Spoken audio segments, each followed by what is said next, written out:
بسم الله الرحمن الرحيم. الحمد لله والصلاة والسلام على سيدنا رسول الله سيدنا محمد صلى الله عليه وسلم. أما بعد، مشاهدي الكرام، السلام عليكم ورحمة الله وبركاته، وأهلا وسهلا ومرحبا بكم من جديد. النهاردة إن شاء الله هنتكلم عن أعطال بسيطة في الكمبيوتر تقدر تصلحها بنفسك في البيت بدون الرجوع إلى فني أو مهندس، أو ممكن تبدأ بيها. لو قدرت تحل المشكلة يبقى خير، المشكلة أكبر من كده يبقى هتضطر تلجأ لفني أو مهندس. طيب، الكمبيوتر كان شغال في أمان الله وقفل، وجيت أشغله تاني ما عادش يشتغل، يعني قطع باور نهائي، الكيسة ميتة. في الحالة دي أقدر أعمل إيه وأبدأ إزاي قبل ما أروح لفني أو مهندس؟ أول حاجة هتأكد من مصدر الكهرباء. ده الكابل بتاع الكمبيوتر معايا أهوت. في طريقتين لقياس الكابل ده يا حضرات. أول حاجة إن أنا هدخله على السيريا وأقفل على الطرفين دولت. لو السيريا نورت يبقى الكابل سليم. طيب ما عنديش سيريا، يبقى الحل التاني إن أنا هجيب الآفو بتاعي وهظبطه على 220 فولت AC.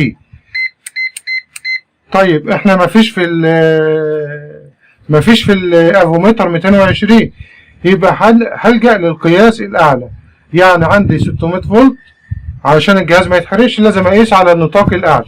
أنا بقيس في نطاق 220، يبقى هقيس على حاجة أعلى، يا إما 600 يا إما 1000. هنجيبه على 1000 فولت AC زي ما هو واضح قدام حضراتكم كده. أدي 1000 فولت AC. أعرف علامة ال AC من إيه؟ خط منكسر كده أو خط منحني ومكتوب علامة إيه أو حروف AC على الشاشة أهي حضرات،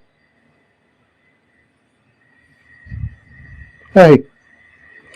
طيب بعد كده هنوصل الكابلات بتاعة الافو على أطراف السلك ونشوف هيديني قياس كام. بعد كده يا حضرات هنوصل الكابلات بتاعة الافو على الطرفين اللي في الطرف دولت ونشوف هيديني قراءة كام. لو ما ادانيش قراءة خالص يبقى السلك قاطع. لو القراءة بتعلى وتوطى يبقى السلك بيقطع او بيعلق، في قطع والقطع ده بيعلق، يوصل ويفصل. الحالة ديت هنرميه. لو اداني القراءة 220 او 210 حسب الكهرباء الموجودة في البيت وثابتة، يبقى الكابل سليم. تعالوا نجرب كده بسم الله.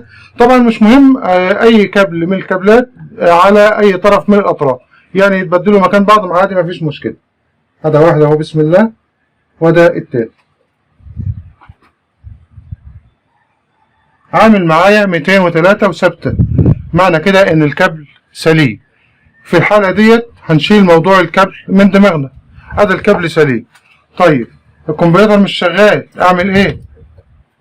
في الحالة التانية هضطر ألجأ لقياس الباور. هنوصل الكابل، هذا الباور بتاع الكمبيوتر، ودي الكابلات بتاعته.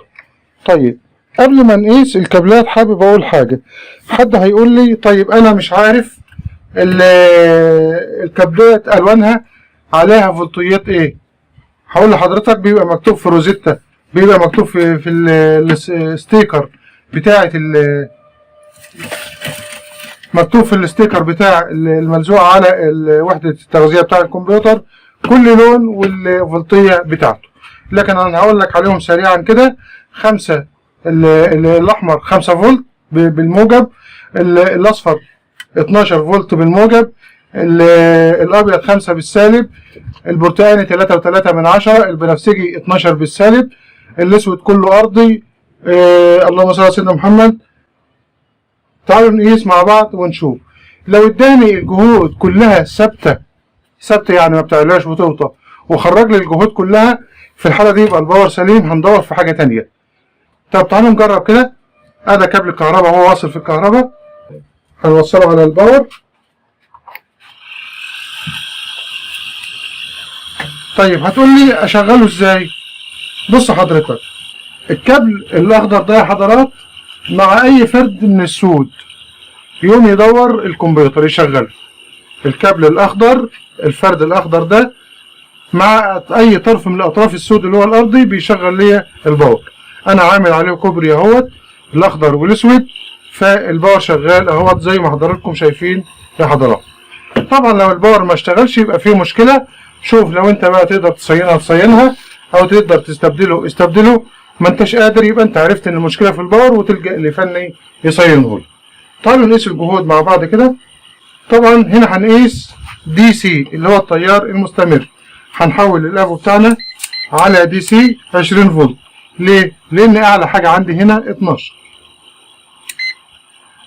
اهو 20 فولت دي سي.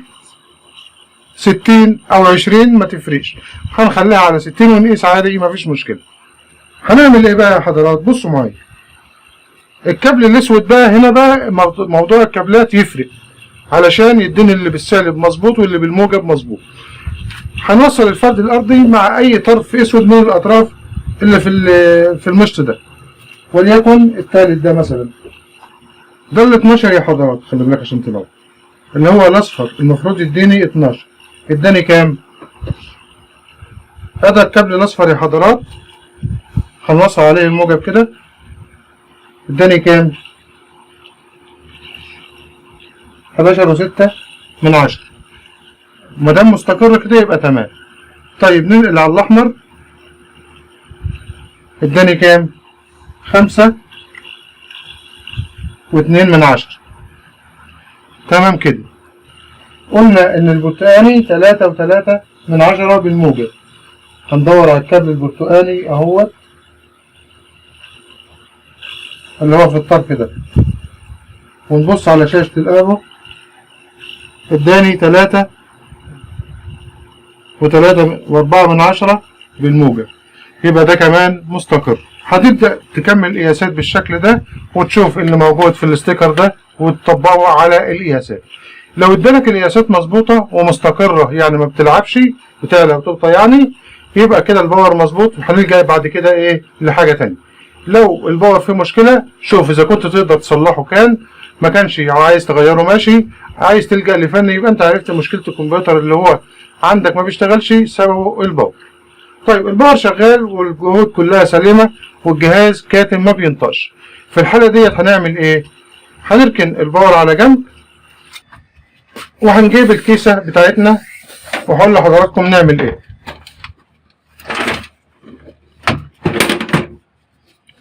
هنجيب اسلاك التحكم، هندور على حاجة فيهم من طرفين مكتوب عليها اس دبليو او سويتش باور اس دبليو. اتش دي ديت انارة الهارد، وده ريسيت اللي هو الستارت السويتش اس دبليو اهو يا حضرات اللي احنا بندور عليه اهو. باور اس دبليو يعني باور سويتش. ده المفتاح، دول الطرفين دول يا حضرات المسؤولين عن تشغيل الكمبيوتر. ليه بقى؟ عشان نشوف المفتاح ده بايظ ما بيوصلش ولا شغال. طيب هنعمل ايه بعد كده؟ هنجيب الافو بتاعنا على وضع الجرس ونوصل على الطرفين دول. بعد ما وصلنا طرفين الافو على الكابل اللي هو بتاع التحكم بتاع زرار التشغيل او مفتاح التشغيل اللي مكتوب عليه باور اس دبليو او باور سويتش، هندوس على المفتاح. لو ادانا جرس يبقى المفتاح سليم، لو ما ادانيش جرس يبقى المفتاح قاطع. بندوس على المفتاح اهوت ما بيدينيش جرس، فكده المفتاح قاطع ومش شغال. فده ممكن يكون عطل. بنوصل كل حاجة ونيجي نشغل ما بيشتغلش. طيب لو المفتاح سليم والجهاز ما بيشتغلش، في الحالة ديت هنعمل ايه؟ في الحالة ديت يبقى في عطل باور في البوردة يا حضرات. لو حضرتك عندك العدة وعندك الخبرة هتبدأ تدور على الترانزستورات اللي بتبدأ تغذي الستاند باي وتقيس وتتتبع العطل على البوردة وتشوف هيبقى فيهم موسفيت او ترانزستور هو اللي عامل شورت او عامل قفلة. وده موضوع محتاج مهندس. لو حضرتك تقدر تعمل الكلام ده هتعمله، ما كانش يبقى في الحالة ديت انتهى دورك وتشيل الجهاز بتاعك وتوديه لمهندس هو اللي يقدر يشتغل في الشغل ده.